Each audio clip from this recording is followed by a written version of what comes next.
Let's begin with your green card and your driver's license. Can you show them to me? Oh, yeah. There's my driver's license. You don't have a green card? No, I lost it a long time ago, actually. You know you were supposed to bring it with you, right?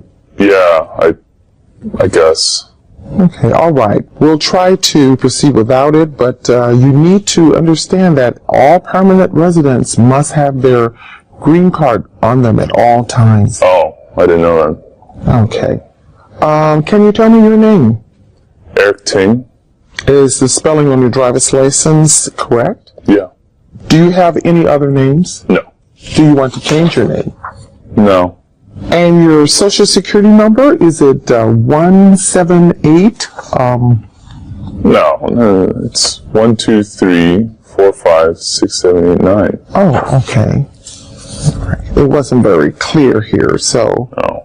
And your birthday? July 15th, 1984. Our records show that you are a citizen of Canada. Is that correct? Yeah. Neither of your parents are U.S. citizens? No. Are you single, married, divorced, widowed? I'm single. And your home address here is 617 Mount Stevenson Court in Los Angeles? Yep. Do you want to include a mailing address here? No, it's okay. What's your telephone number? I can't quite read it here. It's actually 626-215-2300. How tall are you, and how much do you weigh? Oh, jeez. You need to turn your cell phone off.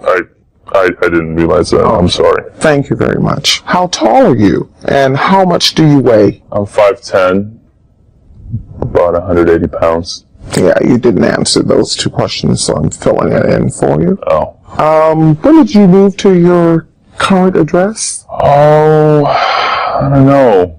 Maybe a year ago? Okay, you kind of left that question blank too. Do you know the exact date? Around, I guess, May 15th.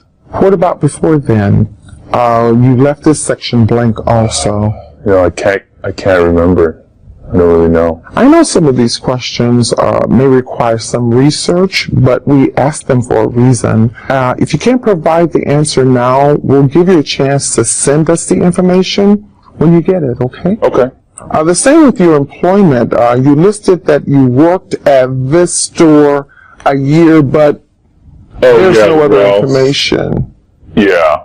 I worked at Ralph's a while ago, but I worked other places too, but I can't really remember exactly where they were. Okay, well, see if you can dig it up and send it to me. I'll give you our address and you can take care of that. Okay. And remember to list any period that you were not working, such as when you were in school. Okay. To continue, you've taken 2 overseas trips in the past 5 years, correct? Yeah. Have you made any other trips since you became a permanent resident? Well, I thought that question was only for the past 5 years. No, unfortunately. A lot of people miss that. These 2 questions refer to the past 5 years, but this one, see, ask about all your trips since you've become a permanent resident. Oh. Okay. Did you bring your passport with you as we instructed? No. Forgot about that. Okay, we'll move on then. You said you were single? Yes. Have you ever been married before? No. Do you have any children? No. Now let me ask you, have you ever claimed to be a citizen? No. Have you ever registered to vote? No. Have you ever voted in any election? No. Since you became a permanent resident, have you ever failed to file a required tax return? No, I always file my taxes. Do you owe any taxes that are overdue? No. Do you have any title of nobility to any foreign country? No, I don't think so. No. Have you ever been declared legally incompetent or confined to a mental institution? No. Have you ever been a member or associated with any organization, association, fund, foundation, party, club, society, or similar group in the U.S. or in any other place? No. Have you ever been a member of or in any way associated with the Communist Party? No. Any totalitarian party? No. Any terrorist organizations? No. Have you ever advocated the overthrow of any government by force or violence? No. Have you ever persecuted anyone because of their race, religion, national origin, membership in any particular social group, or political opinion? No. Between 1933 and 1945, were you involved with the Nazi government of Germany or any government associated with Nazi Germany? No. Since you became a permanent resident, have you ever called yourself a non-resident for tax purposes? No. Have you ever failed to file a tax return because you considered yourself a non-resident? No. Have you ever committed a crime for which you were not arrested? No. Have you ever been arrested, cited, or detained by any law enforcement officer for any reason? No. Are you sure? Yeah. We have a record from the Department of Justice showing that you were arrested and convicted of a misdemeanor. Oh, that was so long ago. It doesn't really matter how long ago it was, regardless to when it occurred or how minor it seems.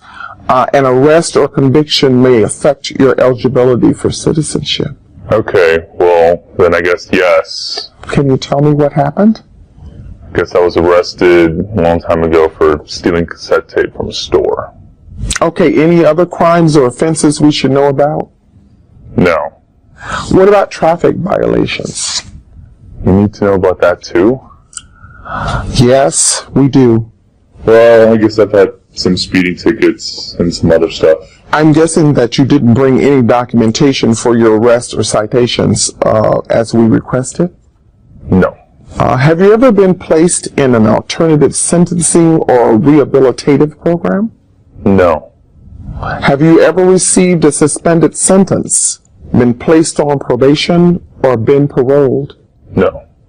Have you ever been in jail or prison? Well, yeah, just a little bit when I stole that cassette tape. Okay. Have you ever been a habitual drunkard? No. Have you ever been a prostitute or procured anyone for prostitution? No. Have you ever sold or smuggled controlled substances? No. Have you ever helped anyone enter the United States illegally? No. Have you ever gambled illegally or received income from illegal gambling? No. Have you ever failed to support your dependents? No. Have you ever given false or misleading information to a government official while applying for an immigration benefit? No. Have you ever lied to a government official to gain entry or admission into the United States? No. Are you in removal, exclusion, rescission, or deportation proceedings? No. Have you ever been removed or excluded or deported? No. Have you ever been ordered to be removed, excluded, or deported? No. Have you ever asked for any kind of relief from removal, exclusion, or deportation? No. Have you ever served in the military, Eric? No. Have you ever left the United States to avoid being drafted into the armed forces? No. Have you ever applied for any kind of exemption for military services in the armed forces? No. Have you ever deserted the United States Armed Forces? No. Okay. Did you live in the United States at any time between your 18th and 26th birthday? Yeah. At that time, did you register for selective service? I don't really remember. Okay, that's okay. We can look it up for you. Okay. But if it turns out that you didn't register, you may be ineligible for naturalization at this time. Okay. Do you support the Constitution and the form of government of the United States? Yes. Do you understand the oath of allegiance? Yes. Okay. Are you willing to take the full oath of allegiance? Yes. If the law requires it, are you willing to bear arms on behalf of the United States? Yeah. If the law requires it, are you willing to perform non-combative services in the military? Yeah. If the law requires it, are you willing to perform work of national importance under civilian direction?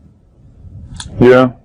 All right. Here are the answers that we have corrected, Eric. And if you agree with the corrections, could you sign in this box and date it over here for me, please? Okay.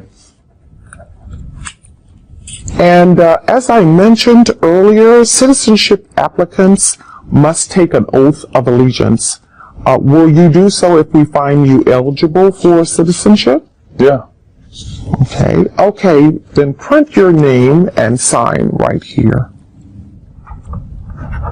Okay, Eric, we're done with the application, and your English is good enough to become a citizen, but we still need to know that you can read and write English. Okay. So I'm going to give you this sentence and ask if you would read it out loud to me, please. George Washington was the first president of the United States. Very good, very good. Now, I need to know that you can write English, so I'm going to give you this blank sheet of paper, and I will read this sentence and ask you to write it. Okay. Thanksgiving is in November. Okay, that looks fine. We still need to test your U.S. government and history knowledge. Are you ready? Yeah. What does the Constitution do? Separates us from England. What is the rule of law? It's the law that we have to listen to. We elect a U.S. representative for how many years? 4. Who is the commander-in-chief of the military? The Pentagon. Under our Constitution, some powers belong to the states. What is one power of the states? What? Like, maintaining the parks, the state parks. Oh, okay. What do we show loyalty to when we say the Pledge of Allegiance? The American flag. Who wrote the Declaration of Independence? George Washington. Name one war fought by the United States in the 1800s. Civil War. Before he was president, Eisenhower was a general. What war was he in? I think it's World War II. All right, and finally, name one state that borders Canada. Washington. Good. That answer finally came in handy for you. But unfortunately, you didn't get 6 out of 10 correct, so you didn't pass the civic exam. Did you study? No, not really. Well, I think you can pass this exam if you study, Eric. It's really not that difficult if you spend some time with it. Here's a list of the questions that you were asked. Okay. And you can take those home with you and study them, so the next time you come, you'll be able to pass the exam. Okay. Okay, Eric, we need to get a little bit more paperwork out of the way, and a second interview will be automatically scheduled for you, so you'll be able to go home in just a few minutes and start studying for that exam. Okay.